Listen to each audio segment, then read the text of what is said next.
Hello everyone, welcome to my YouTube channel. आज हम पढ़ेंगे 10th क्लास का मैथ्स का चैप्टर 8 इंट्रोडक्शन टू ट्रिग्नोमेट्री।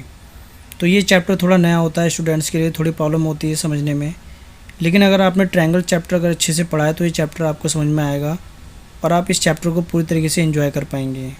तो चलिए पहले बेसिक बातें समझ लेते हैं ट्रिग्नोमेट्री की। तो पहला तो क्वेश्चन ये राइज होता है कि ट्रिग्नोमेट्री होता क्या है। तो ट्रिग्नोमेट्री जो है 3 वर्ड से मिलकर बनी है, ट्री गॉन मैट्री। ट्री का मतलब होता है 3, गन का मतलब होता है साइड और मैट्री का मतलब होता है मेजर्स। यानी हम इस चैप्टर के अंदर 3 साइड की मेज़रमेंट्स के बारे में जो है पढ़ेंगे और इसको अच्छे से समझना है कि किस तरीके से हम इसको करते हैं। और आपने प्रीवियस क्लासेस में पढ़ा था कि ट्रायंगल्स को जो है 2 कैटेगरी में बांट रखा था, एक साइड के बेसिस पे क्लासिफिकेशन कर रखा था और एक एंगल के बेस पर। तो एंगल्स वाला जो है हम समझ लेते हैं। अब एंगल के बेस पर जो है ट्रायंगल्स को 3 कैटेगरी में डिवाइड कर रखा है, acute angle triangle, right angle triangle और ऑब्ट्यूज एंगल ट्रायंगल। तो एक्यूट एंगल ट्रायंगल्स वो होते हैं जिनमें जो एंगल होता है वो 90 डिग्री से क्या होता है, कम होता है। यानी ऐसा ट्रायंगल जिसमें सारे के सारे एंगल जो है 90 डिग्री से लेस होते हैं या कम होते हैं, तो हम उसको क्या बोलते हैं, एक्यूट एंगल ट्रायंगल्स। उसके बाद सेकंड आता है राइट एंगल ट्रायंगल्स। जैसे कि नाम से ही पता लग रहा है, राइट एंगल्स का मतलब होता है 90 डिग्री, यानी थीटा जो होता है वो 90 डिग्री होता है। यानी ऐसा ट्रायंगल जिसके अंदर एक एंगल्स जो है 90 डिग्री का हो, उसको हम बोलेंगे राइट एंगल ट्रायंगल्स। थर्ड आता है ऑब्ट्यूज एंगल ट्रायंगल्स। ऑब्ट्यूज का मतलब होता है ऐसे एंगल जो 90 डिग्री से क्या होते हैं, ज़्यादा।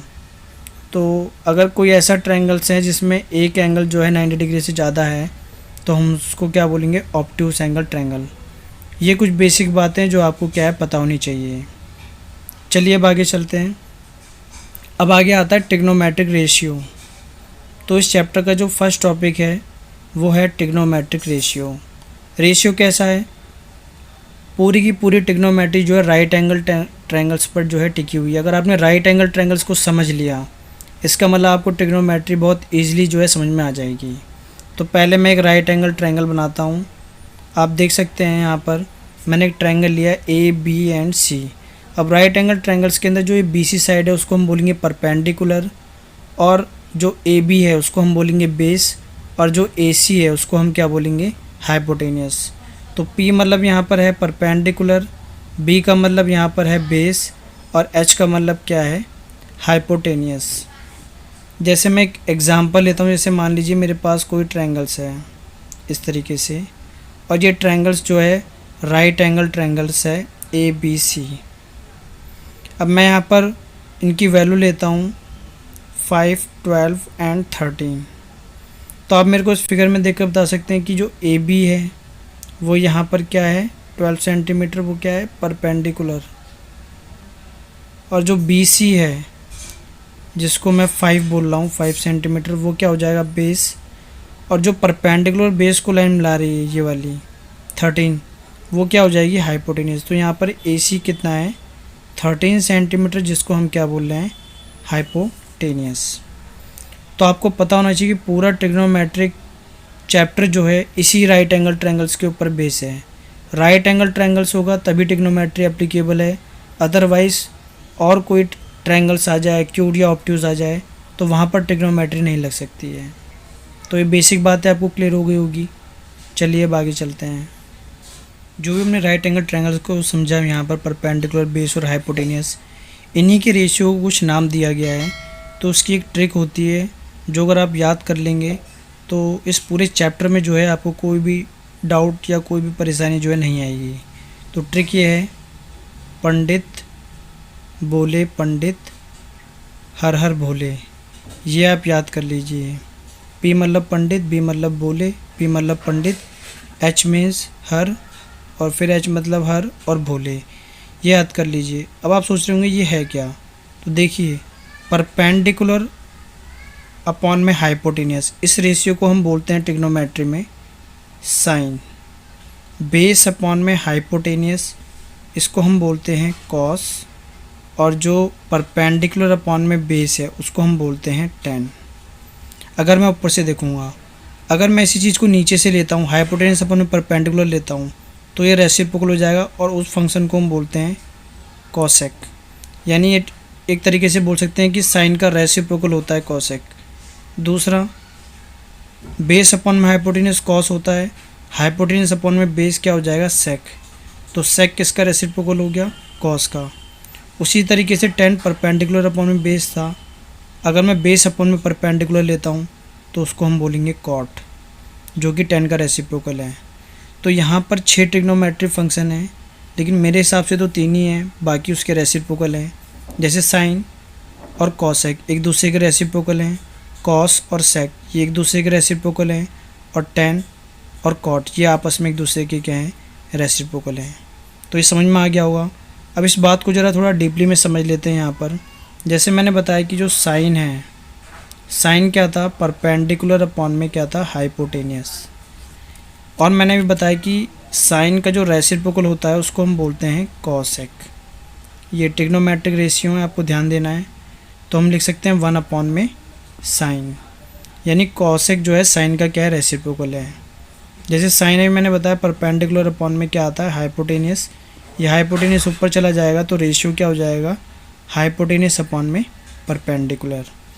उसी तरीके से कॉस मैंने बताया क्या होता है, बेस अपॉन में हाइपोटेनियस, और सेक जो है इसका रेसिप्रोकल होता है। तो हम डायरेक्टली कर लेते हैं इसको हाइपोटेनियस अपॉन में बेस, क्योंकि कॉस बेस अपॉन में हाइपोटेनियस था तो सेक क्या हो जाएगा, हाइपोटेनियस अपॉन में बेस।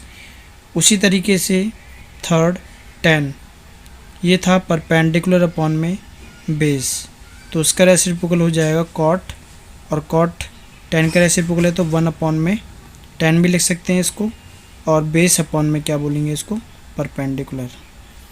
तो ये 6 ट्रिग्नोमेट्रिक फंक्शन है, sine cos tan cosec sec और कॉट। तो ये क्लियर हो गया होगा। अब ज़रा इसमें 2 केसेस हैं, उनको अच्छे समझ लेते हैं ताकि हमें एंगल देखने में जो है कोई भी परेशानी ना हो। चलिए अब आगे चलते हैं। ट्रिग्नोमेट्रिक रेशियो के लिए आपको दोनों केसेस जो हैं समझने ज़रूरी हैं। ये दोनों केसेस जो हैं एंगल देखने के लिए हैं कि आप कहाँ से साइड देखेंगे। तो उसको समझते हैं केस फर्स्ट में। तो मैंने यहाँ पर दोनों ही केसेस में ट्रायंगल ABC ले रखा है, इसमें एंगल B जो है राइट एंगल्स है। अब मैं यहाँ पर कुछ वैल्यू रख देता हूँ, जैसे मैंने इस ट्रायंगल्स में ये BC 5 सेंटीमीटर ले लिया और AB 12 ले लिया है और AC जो है 13 है। अब जैसे मान लीजिए मुझे साइन C निकालना है, इसका मतलब मैं C एंगल ले रहा हूँ, ये C का मतलब यहाँ पर क्या है, एंगल है। इसका मतलब मैं यहाँ पर जो है स्टैंड हो गया, यहाँ पर खड़ा हो गया हूँ। तो जहाँ मैं खड़ा हूँ वो हिस्सा हो जाएगा बेस, तो यहाँ पर बेस कितना हो जाएगा, 5। अब मैं यहाँ खड़ा होकर सामने की तरफ देख रहा हूँ, तो जो सामने की तरफ जो मैं देख रहा हूँ ये डिस्टेंस कितनी है, 12। इसका मतलब ये हो जाएगा परपेंडिकुलर, कितना आ जाएगा, 12। और जो बेस और परपेंडिकुलर को जो लेंथ मिला रही है ये 13, वो हो जाएगी हाइपोटेनियस। तो साइन होता है परपेंडिकुलर अपॉन में हाइपोटेनियस, लेकिन मैंने एंगल यहाँ पर C कंसीडर करा है तो उसके लिए परपेंडिकुलर कितना हो जाएगा, 12, और हाइपोटेनियस कितनी हो जाएगी, 13। अब सेकंड केस में मान लीजिए मैं C की जगह A पर खड़ा हो जाता हूँ यहाँ पर। इसका मतलब मैं यहाँ पर खड़ा हूँ, वैल्यू सेम है यहाँ पर, ये 12, 5 और 13 सेम रहेगी। यहाँ पर मैं जो खड़ा हुआ हूँ AB पर, तो बेस अब हमारा कितना हो जाएगा, 12। अब दोनों में डिफरेंस देख सकते हैं, यहाँ पर परपेंडिकुलर था, अब यहाँ पर क्या हो गया है, बेस। अब मैं सामने की तरफ देख रहा हूँ तो ये BC जो है क्या हो जाएगा, परपेंडिकुलर। तो परपेंडिकुलर कितना हो जाएगा, 5, और हाइपोटेनियस क्या है, वो सेम रहेगा 13, क्योंकि वो परपेंडिकुलर और बेस को क्या है, मिला रहा है। इसका मतलब साइन A, तो आप देख सकते हैं यहाँ पर C एंगल था, यहाँ पर एंगल क्या हो गया है, A। तो साइन रहेगा हमारा वही परपेंडिकुलर अपॉन में हाइपोटेनियस, लेकिन इसकी पोजीशन जो है वो शिफ्ट हो गई है। तो परपेंडिकुलर आप देख सकते हैं यहाँ पर 5 और हाइपोटेनियस कितना है, 13। तो इन दोनों केसेस के माध्यम से हमें यही समझना था कि हम कौन सा एंगल कंसीडर कर रहे हैं, C या फिर A। अगर C देखेंगे तो उसके हिसाब से बेस परपेंडिकुलर होगा, अगर A से देखेंगे तो उसके हिसाब से बेस एंड परपेंडिकुलर होगा। तो मेरे हिसाब से बात क्लियर हो गई होगी। चलिए अब इससे रिलेटेड एक क्वेश्चन कर लेते हैं, तो ये जो हमारा कॉन्सेप्ट है वो अच्छे से क्या है और क्लियर हो जाएगा। देखिए क्वेश्चन फर्स्ट क्या कह रहा है, given tan A equal to 8/6 find the other trigonometric ratio of the angle. हमें tan A गिवन है 8/6 और हमसे कह रहा है कि A के रिस्पेक्ट में सारे ट्रिग्नोमेट्रिक फंक्शन बताइए।